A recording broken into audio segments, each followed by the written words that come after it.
All right, scholars, our next topic is suffixes. We're going to think about what suffixes are, why we need to learn them, what they help us with in our regular language, and take a look at a couple of examples.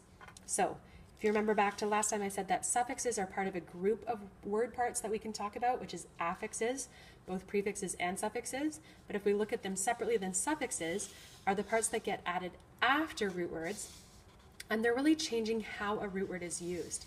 And again, that means that they're changing the part of speech that something is, and sometimes they're also adding on a meaning. Most often, prefixes add meaning and don't change the part of speech, while suffixes change the part of speech and sometimes are also adding on an additional meaning part as well. So a couple of examples here for you. The suffix able means that you are able to or can do something. So if something is usable, it means that you can use it. It's able to be used. The suffix less means that you don't have any. So if you are helpless, it means that you cannot help yourself. Or powerless, it means you don't have any power. The suffix shun, it's not really adding on a word meaning, but it's making words into nouns. So if I compete in something, I have a competition, and I can make a noun form out of that verb. A suffix like ing is sometimes making words into verbs.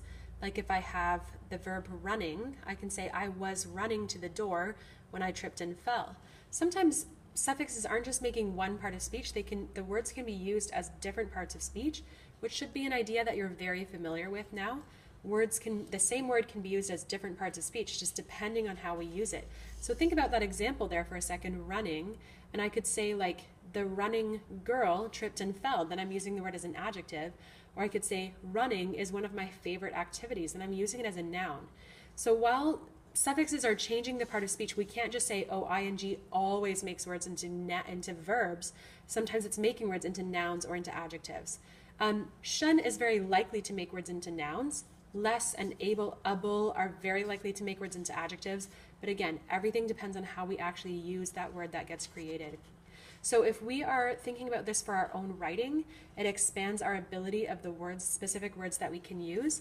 And in our reading, when we come across words that have different suffixes than we're used to, we can think about what's the added meaning that that suffix is adding onto the word, or how is that changing the way that that root word is getting used in that sentence. So that's everything that you need to know about suffixes for right now. Go forth into the world and use those suffix knowledge wisely.